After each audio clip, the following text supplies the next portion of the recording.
Very good morning to all of you. बेटे आज हम पढ़ेंगे कंप्यूटर सिस्टम ऑर्गेनाइजेशन। ठीक है, ऑलरेडी हम 2 चैप्टर करा चुके हैं as per the new reduce syllabus. आपका जो चैप्टर 1 है वो कंप्यूटर सिस्टम ऑर्गेनाइजेशन है। ठीक है, तो उन दोनों चैप्टर्स के नाम आप अपनी बुक से देखकर चेंज कर लें, चैप्टर नंबर। ठीक है, नेम तो सेम ही है। उसके बाद अब हम शुरू करें कंप्यूटर सिस्टम ऑर्गेनाइजेशन में। कंप्यूटर क्या होता है? कंप्यूटर बेसिकली एक इलेक्ट्रॉनिक डिवाइस है जो एक्सेप्ट करती है सेट ऑफ इंस्ट्रक्शन किस फॉर्म में, प्रोग्राम की फॉर्म में, उसको एग्जीक्यूट करती है और आउटपुट आपको डिस्प्ले कर देती है टू द यूज़र। ठीक है, तो डेटा को प्रोसेस करके हम क्या बनाते हैं? इंफॉर्मेशन।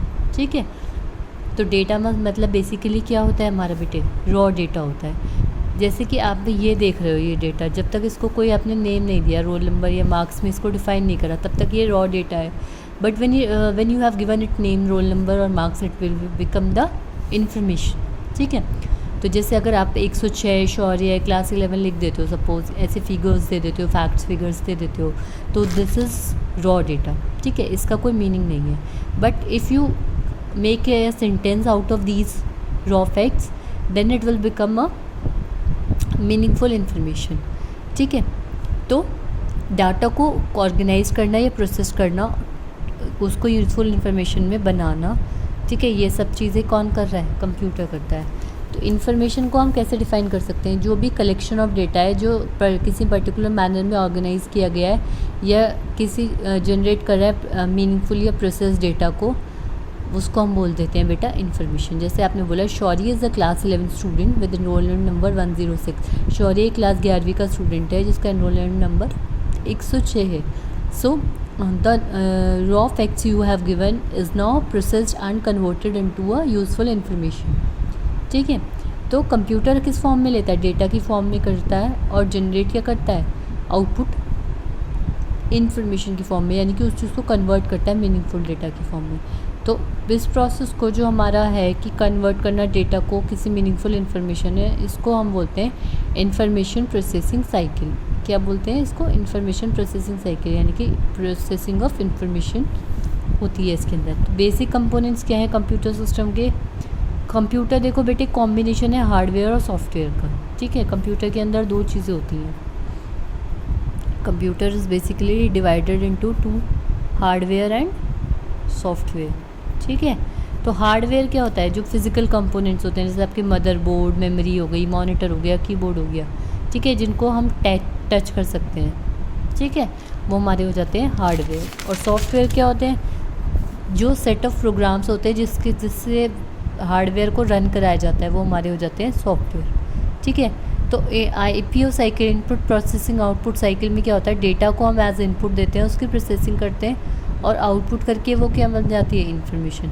ठीक है, और एक चीज़ होती है हमारी स्टोरेज की। प्रोसेसिंग के टाइम भी डेटा स्टोर होता है और आउटपुट को भी हम स्टोर कर सकते हैं। ठीक, तो जितने भी टास्क अगर आप कंप्यूटर को दे रहे हो, चाहे वो छोटा टास्क है या बड़ा टास्क है, तो वो यही साइकिल फॉलो करेगा, इनपुट प्रोसेस आउटपुट साइकिल। ठीक है, तो वो एक्सेप्ट क्या करेगा? कोई सर्टेन इनपुट एक्सेप्ट करेगा, उसको प्रोसेस करेगा और प्रोड्यूस क्या करेगा?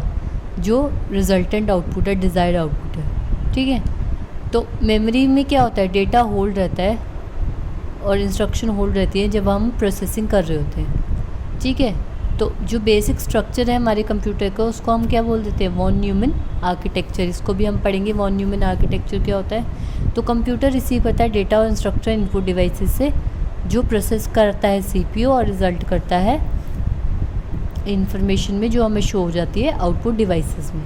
ठीक है, तो और जो हमारी मेन मेमोरी होती है, प्राइमरी मेमोरी होती है, सेकेंडरी मेमोरी होती है, वो किस लिए होती है? डेटा को स्टोर करने के लिए कंप्यूटर में। तो जो मेन मेमोरी होती है वो इनपुट होल्ड करती है और इंटरमीडिएट आउटपुट होल्ड करती है प्रोसेसिंग के टाइम। ठीक है, मेन मेमोरी के अंदर हमारा इनपुट होता है, प्लस जो इंटरमीडिएट, यानी कि जो रिजल्टेंट आउटपुट नहीं, इंटरमीडिएट जो बीच में आउटपुट बन रहा है प्रोसेसिंग के टाइम, उसको होल्ड करने के लिए। तो एक तरीके से ये वॉन न्यूमन आर्किटेक्चर है। इसमें देखो इनपुट होता है CPU है, CPU में control unit, arithmetic logic unit, registers, main memory, फिर हमारी आउटपुट यूनिट होती है जहाँ पर आउटपुट डिस्प्ले होता है, और एक सेकेंडरी मेमोरी होती है। ठीक है, अब ये सारी चीज़ें क्या होती हैं? देखो बेटा, इनपुट डिवाइस क्या होती है? जो एक्सेप्ट करती है इनपुट को और कन्वर्ट करती है उसको बाइनरी फॉर्म में। ठीक है, बाइनरी फॉर्म मतलब हमारा क्या होता है? 0 या वन फॉर्म में, जिससे कि वो क्या हो जाए बेटे, कंप्यूटर को पढ़ने में इजी हो जाए। क्योंकि मैंने आपको बताया था कि हम लोग जो प्रोग्रामिंग लिख रहे हैं वो इंग्लिश लैंग्वेज में लिख रहे हैं, लेकिन कंप्यूटर कौन सी लैंग्वेज समझता है, मशीन लैंग्वेज। और मशीन लैंग्वेज क्या होती है, हमारी बाइनरी लैंग्वेज, जो कि 0 या 1 की फॉर्म में। तो जो कंप्यूटर है, जब हम इनपुट देते हैं उस कंप्यूटर को, तो वो पहले उसको कन्वर्ट करता है बाइनरी फॉर्म में, ठीक है, तो जिससे कि वो कंप्यूटर को समझ आ सके। तो कंप्यूटर इनपुट में दो चीज़ें होती हैं, एक तो होती है डाटा, एक होता है इंस्ट्रक्शन, ठीक है। टर्म बाइनरी का मतलब क्या होता है, 0 और 1 2 स्टेट हैं, या तो ऑन या ऑफ, या हाई या लो वोल्टेज, ये हमारी स्टेजेस होती हैं, 1 for on and 0 for of. अब बात करते हैं कीबोर्ड की। कीबोर्ड में क्या होता है, कीबोर्ड में हम डेटा को एंटर करते हैं लेटर, डिजिट्स या कमांड्स की फॉर्म में कंप्यूटर के अंदर। और माउस क्या होता है, माउस एक पॉइंटिंग डिवाइस होती है, उसके अंदर एक क्या होता है, रोलर होता है बेस में, ठीक है, और उससे क्या होता है, पॉइंटर को मूव करने में हेल्प मिलती है, ठीक। तो मूवमेंट ऑफ यूज़र के जो हैंड की मूवमेंट है उसको एक बाइनरी डिजिट में कन्वर्ट करता है माउस, जिसकी वजह से आपको वो चीज़ें कहाँ दिखाई दे रही होती है, स्क्रीन पे चेंज होते हुए दिखाई दे रही होती है, ठीक है। अब बात करते हैं लाइट पेन की। लाइट पेन क्या होता है, एक पॉइंटिंग डिवाइस है, जैसे ये पेन है इसी तरीके की पॉइंटिंग डिवाइस है। किसी चीज़ को सिलेक्ट करने के लिए आप कंप्यूटर स्क्रीन पे आप उसको यूज़ कर सकते हो, तो उस पर पॉइंट करोगे, ठीक है, तो फिगर ड्रॉ कर सकते हो, कुछ भी कर सकते हो, ठीक है। उसके ऊपर क्या होता है बेटा, एक फ़ोटो सेल यहाँ पर माउंटेड होता है पेन शेप ट्यूब का, ठीक है। तो वो क्या होता है, वो कैपेबल होता है कि वो सेंस कर सके कि पोजीशन क्या क्या जा रही है स्क्रीन पे। जैसे जैसे टिप टच करती जाएगी स्क्रीन पे, वो उसी तरीके से मूवमेंट करता जाएगा, ठीक है। एक आपकी होती है, ये आपने देखा भी होगा कई फ़ोन्स में, जो चाइना वाले फ़ोन्स में भी, सैमसंग में भी कई फ़ोन्स आ रहे हैं जिसमें वो टिप वाली जो होती है, तो वो लाइट पेन सी होते हैं। ऑप्टिकल मार्क रीडर, ये आपने अपने कंप्यूटर लैब में भी देखा होगा, केयान जो आप यूज़ करते हो उसके अंदर भी लाइट पेन होता है, जिसकी मदद से आप दीवार पर भी लिख पा रहे हो। क्यों, प्रोजेक्टर पे क्यों लिख पा रहे हो, क्योंकि वो आपके उसके अंदर फ़ोटो सेल होने की वजह से जो भी मूवमेंट आप कर रहे हो वो उसको सेंस कर पा रहे हो, ठीक है। अब बात करते हैं ऑप्टिकल मार्क रीडर की। ऑप्टिकल मार्क रीडर क्या होता है, किसी स्पेसिफाइड टाइप का जो मार्क है उसको रिकॉग्नाइज करने में हेल्पफुल है, जो कि बनाया गया है किसी डार्क पेंसिल से या इंक से। जो आप एग्ज़ाम देते हो जिसमें वो मल्टीपल चॉइस क्वेश्चन होते हैं और आप उन पे राउंड करते हो, तो डार्क पेंसिल और इंक से क्यों कराया जाता है, क्योंकि वो OMR शीट्स होती हैं, OMR ऑप्टिकल मार्क रीडर में उनको डाल के चेक किया जाता है, ठीक है। तो अब उसकी चेकिंग क्या है, उसी से हो जाती है। बात करें स्मार्ट कार्ड रीडर की, इसके अंदर क्या होता है, माइक्रो प्रोसेसर होता है, जो किसी तरीके का अमाउंट कोई पर्सनल डेटा है अपनी मेमोरी में स्टोर रखता है, ठीक है। तो स्पेशल रीडर मशीन जो यूज़ होती है एक तरीके से माइक्रो प्रोसेसर को रीड करने के लिए। तो ये जो PVC कार्ड्स होते हैं आपके, जो ATM वगैरह ये सब चीज़ें हैं, आधार कार्ड PVC पे निकलवा लेते हो, इसके अंदर एक चिप होती है, ठीक है, यानी कि एक माइक्रो प्रोसेसर होता है, माइक्रो प्रोसेसर चिप होती है, जिसकी मदद से जो आपका पर्टिकुलर आपका पर्सनल डेटा है या आपकी पर्सनल इन्फॉर्मेशन है वो उसके अंदर स्टोर होती है, ठीक है, मेमोरी में वो प्रेजेंट होता है और उसको आप रीड करके अपनी इन्फॉर्मेशन चेक कर सकते हो। अब बात कर लेते हैं बार कोड रीडर की। बार कोड देखा है, ऐसे ऐसे जो कि बार कोड्स होते हैं आपके जो प्रोडक्ट्स होते हैं, जब आप जैसे कहीं जाओ रिलायंस वगैरह में, तो वहाँ पर बार कोड रीडर से कोड रीड करके वो आपकी पेमेंट बिलिंग करते हैं, ठीक है। तो उसमें बहुत सारी लाइंस होती हैं, कलेक्शन ऑफ लाइंस होती हैं, जिनकी अलग अलग हाइट होती है, विड्थ होती है, जो अलग अलग तरह के प्रोडक्ट्स पे प्रिंटेड होती है, ठीक है। क्विक QR कोड रीडर क्या होता है, क्विक रिस्पॉन्स कोड, ठीक है, ये स्पेशल टाइप का बार कोड होता है, जो स्मार्टफोन ऐप से भी आप QR कोड जनरेट करते हो। QR कोड आपने देखा होगा कि आप जो व्हाट्सएप पे भी QR कोड आता है, तो वही है ये, उसको हम क्विक रिस्पॉन्स कोड बोलते हैं, ठीक है, जो बेसिकली आप यूज़र को किसी वेबसाइट पर ले जाता है। जैसे कि आप अमेज़ॉन पे से पेमेंट करोगे तो QR कोड अगर आप स्कैन कर लेते हो तो वो आपको पेमेंट मोड पे ले जाएगा और आपका जो कार्ड है वो रिचार्ज हो जाएगा, जैसे मेट्रो कार्ड रिचार्ज करेंगे। बायोमेट्रिक सेंसर्स क्या होते हैं, बायोमेट्रिक मतलब कि आइडेंटिफाई करने के लिए किसी भी पर्सन को उसके फिज़िकल या बिहेवियर ट्रेट्स के ऊपर, ठीक है, जैसे आईज़ का होता है या फिर बायोमेट्रिक हैंड थंब की होती है, ठीक है। तो वो हर पर्सन की अलग होती है और बायोमेट्रिक सेंसर्स उसको आइडेंटिफाई करने के लिए यूज़ होते हैं, जिससे कि हम अलग अलग इंसान को अलग अलग टाइम पे अलग तरीके से पहचान सके कि ये पर्टिकुलर फिंगरप्रिंट्स किसके हैं। ठीक, तो अभी क्या है, ये चीज़ें क्या अटेंडेंस मार्क करने के लिए स्टूडेंट्स की या एम्प्लॉयज़ की बहुत सारी ऑर्गेनाइजेशन और इंस्टीट्यूशंस में यूज़ हो रही हैं। ठीक है, अब बात करते हैं टच स्क्रीन की। टच स्क्रीन फ़ोन आप सभी लोग यूज़ कर रहे हैं। ठीक है, तो एक तरीके की डिस्प्ले स्क्रीन है जो इंटरेक्शन में हेल्प करती है कंप्यूटर की एक टच सेंसिटिव ट्रांसपेरेंट पैनल से। ठीक है, कोई भी इसमें इंटरमीडिएट डिवाइस नहीं होती, आप बस टच करेंगे वो उसी तरीके से रिस्पॉन्ड करता है जैसे आपके टच स्क्रीन फ़ोन्स होते हैं। और माइक्रोफोन क्या होता है बेटे, एक तरीके का इनपुट डिवाइस है जिसपे हम कुछ ऑडियो अपनी बोलते हैं। ठीक है, उसके अंदर एक साउंड कार्ड होता है। और किस लिए यूज़ होता है माइक्रोफोन, साउंड रिकॉर्डिंग के लिए भी हम इसको यूज़ कर सकते हैं। ठीक है, अब बात करते हैं सेंट्रल प्रोसेसिंग यूनिट की, सीपीयू। ये आप लोगों ने अपने 10th तक पढ़ा होगा। सीपीयू आई होप आप सबको पता हो कि सेंट्रल प्रोसेसिंग यूनिट को हम ब्रेन या central station of the computer भी कहते हैं। ठीक है, जितनी भी प्रोसेसिंग हो रही है, जितना कुछ भी कंप्यूटर के अंदर होता है, उसको डायरेक्शन देना, उसको देखना कि वो कंप्यूटर में किस तरीके से हो रहा है, ये सारा काम किसका है, सीपीयू का। ठीक है, तो सीपीयू के अंदर दो कंपोनेंट्स होते हैं, एक तो एएलयू होती है हमारी, एक सीयू होती है, अर्थमेटिक लॉजिक यूनिट और control unit. Arithmetic logic unit जैसे नाम से पता चल रहा है, अर्थमेटिक और लॉजिकल ऑपरेशंस परफॉर्म करने के लिए, जैसे plus minus multiply divide, this is the basic arithmetic operation. And logical is when we are checking the something between two input. ठीक है, तो यानी कि greater than, less than, equals to, ये सारे ऑपरेशंस जो है ये लॉजिकल वे में, लॉजिकल डेटा पे अगर हम वर्क कर रहे हैं, लॉजिकल इन्फॉर्मेशन चाह रहे हैं, तो उसमें हम करते हैं लॉजिकल ऑपरेटर्स का यूज़। तो कहाँ से आती है, मेमोरी से सेंड की जाती है और एक स्पेसिफिक इन्फॉर्मेशन प्रोवाइड करती है और रिज़ल्ट किसको वापस कर दिया जाता है, मेमोरी को। ठीक है, तो result of logical operator either true और फॉल्स होता है, इससे कंप्यूटर को डिसीजन मेकिंग में आसान होता है। अब देखो ट्रू और फॉल्स क्यों होगा, क्योंकि 2 इज़ ग्रेटर देन 5, या तो ये फॉल्स होगा या ट्रू होगा। अभी ये यहाँ पर क्या है, फॉल्स है, तो कभी भी ऐसा तो नहीं हो सकता कि 2 इज़ ग्रेटर देन 5 ट्रू भी हो जाए और फॉल्स भी हो जाए। इसलिए बोल रहे हैं कि लॉजिकल ऑपरेटर्स सिर्फ एक रिज़ल्ट देगा, जिससे कि कंप्यूटर को डिसीजन मेकिंग में आसानी हो जाती है कि अब इस पर्टिकुलर डेटा में क्या करना है, और उसी के हिसाब से वो आपको आउटपुट जनरेट करके दे देगा।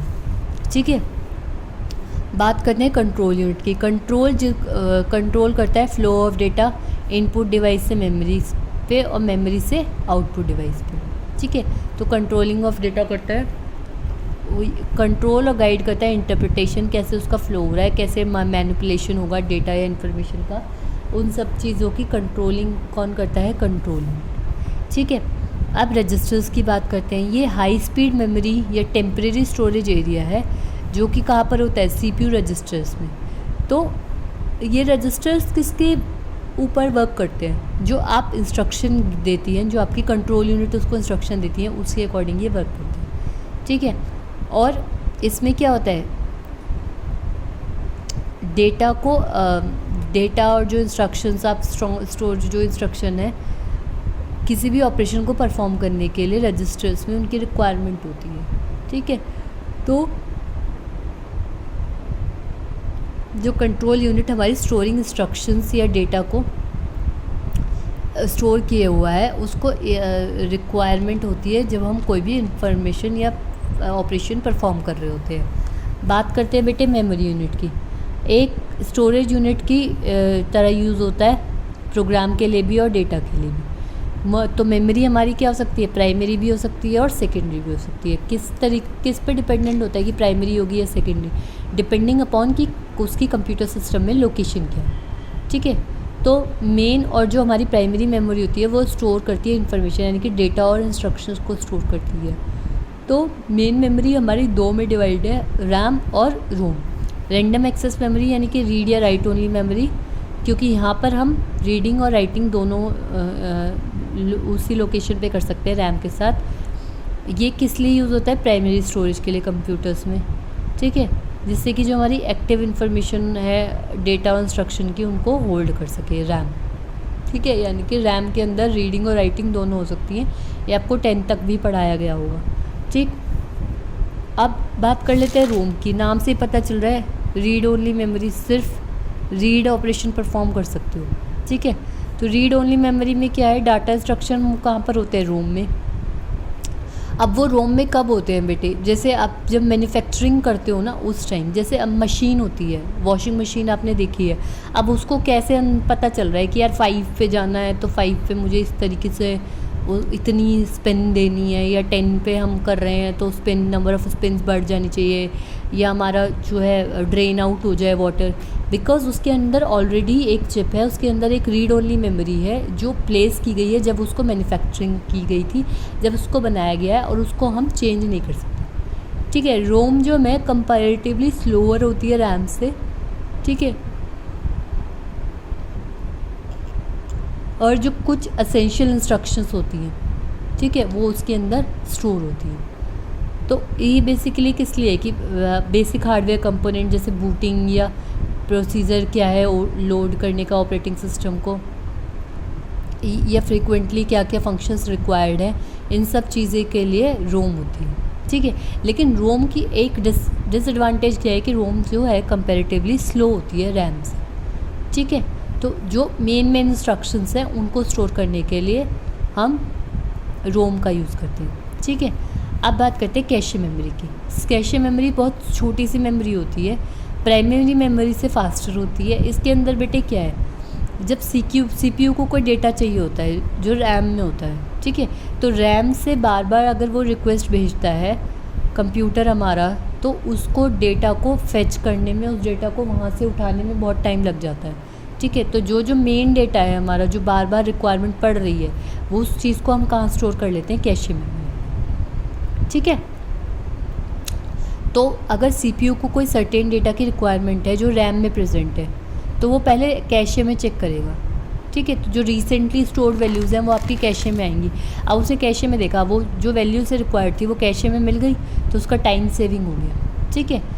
तो ठीक है, तो अब कैशे कहाँ पर होती है, सीपीयू के अंदर होती है, ठीक। ये चीज़ आपको ध्यान रखनी है कि कैशे में जो है स्मॉल डेटा, या फिर जो वो डेटा जो हमें बार बार फ्रिक्वेंटली रिक्वायर्ड है, वो डेटा हमारा किसके अंदर स्टोर होता है, कैशे मेमोरी के अंदर, ठीक।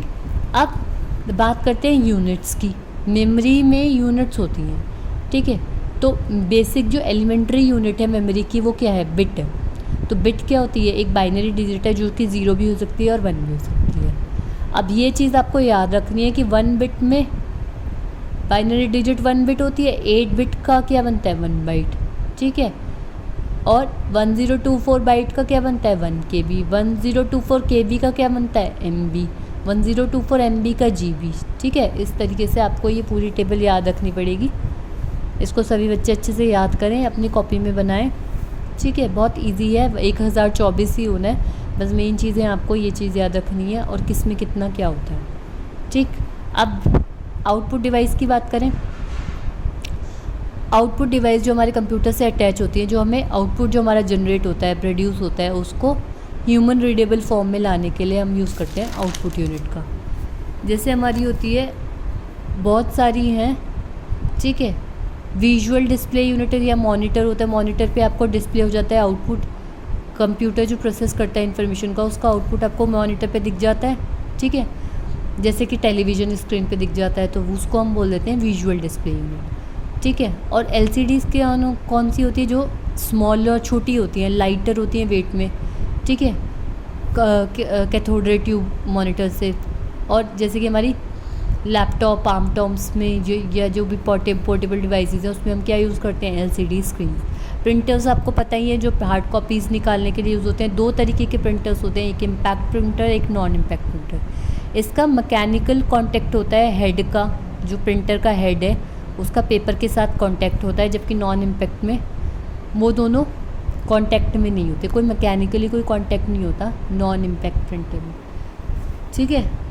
अब उसमें भी, प्रिंटर्स में भी बहुत सारे टाइप्स होते हैं, बहुत सारी चीज़ होती हैं। अभी आज के लिए आप लोग इतना ही पढ़ो, सभी बच्चे ये सारा काम मुझे कॉपी में कर कर दिखाएंगे। कोई भी आपको प्रॉब्लम हो, बिल्कुल बेसिक चीज़ें हैं बेटा, कोई भी प्रॉब्लम हो तो आप लोग मुझे बताएंगे। आज के लिए इतना ही। नेक्स्ट क्लास में हम टाइप ऑफ प्रिंटर्स पढ़ेंगे। सभी बच्चे इतना काम अच्छे से कर लें। हैव अ गुड डे बेटा।